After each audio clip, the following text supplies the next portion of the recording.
생활 속 법률 히어로 이승우 변호사의 사건 파일.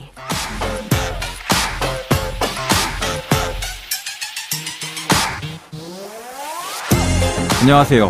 이승우 변호사입니다. 각종 사건 사고에서 여러분을 구해드리겠습니다. 오늘 열어볼 사건 파일은 전세 사기 관련 사건입니다.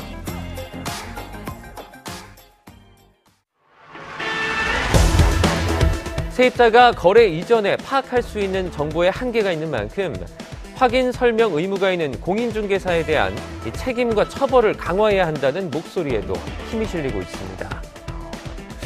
사건 파일 어제에 이어서 인천 미추홀구에서 주로 발생한 전세 사기 사건을 심층적으로 좀 분석해 보고 있습니다. 전세 사기 사건과 관련해서 이제 크게 문제가 되고 있는 전문 자격증은 공인중개사하고 감정평가사입니다.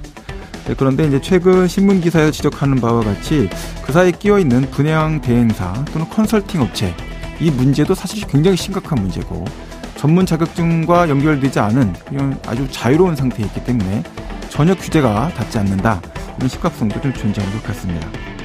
자, 이 전세 사기 피해 사건과 관련해서 법무빈 법승 김예지 변호사와 좀 더 알아보도록 하겠습니다. 안녕하세요, 변호사님. 네, 안녕하세요. 김예지 변호사입니다.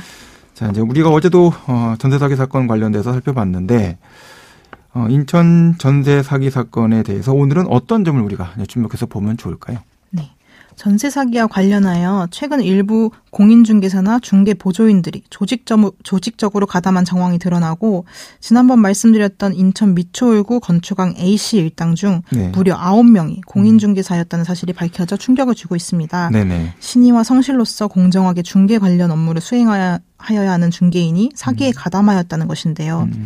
오늘은 전세 사기 피해를 악화시킨 공인중개사들의 행위를 조금 분석해보고 법적으로 처벌할 수 있는지에 대해서 알아보겠습니다. 예. 참고로 오늘 말씀드리는 내용은 전세 사기에 가담한 일부 부정한 공인중개사 등에 한정되는 것이지 다수의 공인중개사들은 여전히 성실히 법을 준수하며 살아가고 있다는 점 오해 없으시길 바랍니다. 예, 그래서 이제 다수의 공인중개사 분들께서 협회를 통해서 적극적인 자정 행위를 좀 해주셨으면 좋겠다, 이런 말씀도 좀 전해드립니다. 자, 많은 분들이 이제 공인중개사가 전세 사기에 가담했다고 이렇게 하는 보도는 이제 들어봤어도 뭐 그게 어떻게 구체적으로 어떤 방법으로 전세 사기에 가담했다는 거야, 어떻게 도움을 줬다는 거야, 이런 내용들은 잘 모르실 것 같습니다. 공인중개사가 어떤 역할로 가담을 했습니까?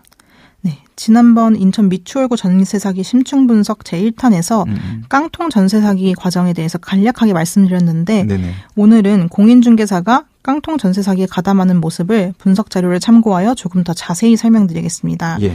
네, 우선 건축주와 분양 대행사의 관계 먼저 보겠습니다. 네네. 우선 신축 빌라는 적정 전세 보증금이 어느 정도인지 파악할 수 있는 지표가 없어서 예. 전세 사기에 주로 이용된다는 점을 지난 시간에 말씀드렸습니다. 네, 맞습니다. 네, 신축 빌라의 경우에는 전세 계약을 하거나 매매한 내역이 없어서 세입자를 구하기 어려울 수 있습니다. 예. 따라서 건축주와 분양 대행사가 형식적 매매를 통해 등기부에 소유권 이전 내역을 남기면서 임의로 매매가를 정하여 적정 시장 가격인 것처럼 속이는 경우가 있습니다. 이미 이제 기만적 행위가 있군요. 네. 네. 이 경우 건축주가 신축 빌라를 전세 계약으로 처분하면 예. 전세 보증금을 입금받고 그중 일부를 분양 대행사에게 수수료 형식으로 지급하는 것으로 알려져 있습니다. 네네. 분양 대행사는 높은 수수료를 갚기 위해서 전세가를 더욱 부풀리게 되겠죠. 분양 대행사의 회사 이름은 아닐 테고 분양 대행사에 소속돼 있거나 뭐 거기서 갖고 온 명의를 갖고서는 뭐 이런 거래가 이루어진 것처럼 처리가 되겠죠? 네, 그럴 것 같습니다. 네네. 네. 그 다음에는 이제 분양 대행사와 공인중개사 사이의 관계가 문제됩니다. 네네. 분양 대행사는 이 이후 인근 지역에 있는 공인중개사들에게 별도의 정보망이나 개별 문자 메시지를 통해서 신축 빌라에 관한 정보와 이를 지정된 보증금에 전세 계약을 처분해 줄 것을 광고합니다.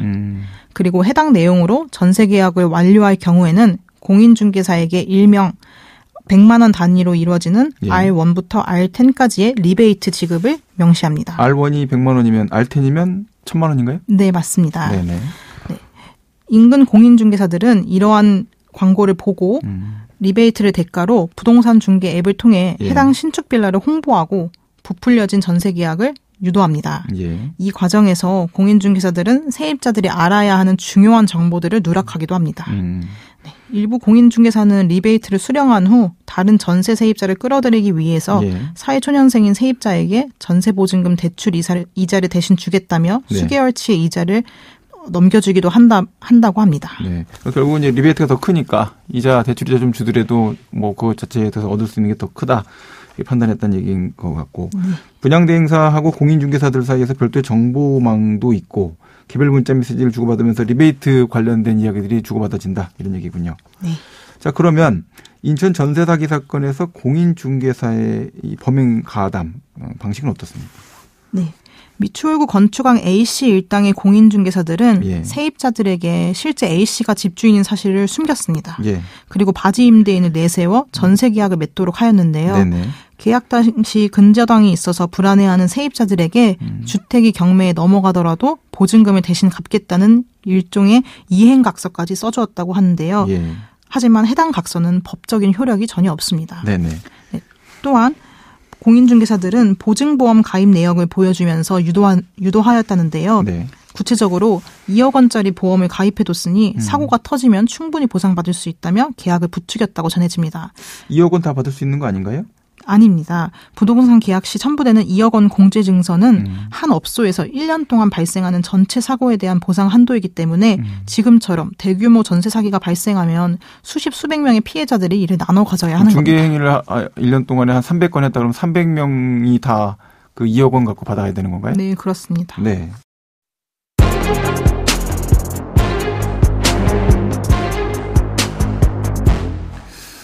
공인중개사가 이렇게 이제 전세 사기에 가담했다고 한다면 이제 형사처벌을 받아야 될 것 같다라는 생각이 드는데 법률적으로 어떤 문제들이 발생하게 될까요? 네, 공인중개사의 주요 행위별로 좀 나눠서 보겠습니다. 네. 거액의 리베이트를 받으며 전세 계약을 중개하는 행위는 공인중개사법 위반, 네. 형법상 배임수재, 사기죄 등이 될 수 있습니다. 예. 전세 세입자를 구하는 것은 중개 행위에 해당합니다. 따라서 공인중개사법 제32조 제4항 및 동법 시행규칙 제20조 제7항에 따라 법정 수수료의 상한을 준수하여야 합니다. 예. 하지만 공인중개사들이 이를 넘어선 거액의 리베이트를 받는 것은 공인중개사법 위반의 명확한 불법적인 행위입니다. 네네. 네, 이런 경우 또한 형법상 배임수재도 문제될 수 있습니다. 형법 357조 제1항이 규정하는 배임수재죄는 타인의 사물을 처리하는 자가 임무에 관하여 부정한 청탁을 받고 재물 또는 재산상 이익을 취득하는 경우에 성립하는데요. 예.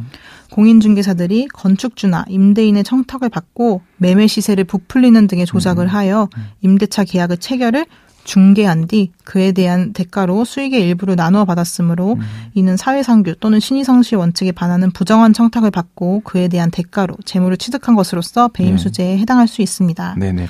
내용상으로 보면 사실은 이제 공인중개사가 중개행위다라고 해갖고 변호사의 대리행위하고는 다르게 쌍방 대리를 거의 허용해 주잖아요.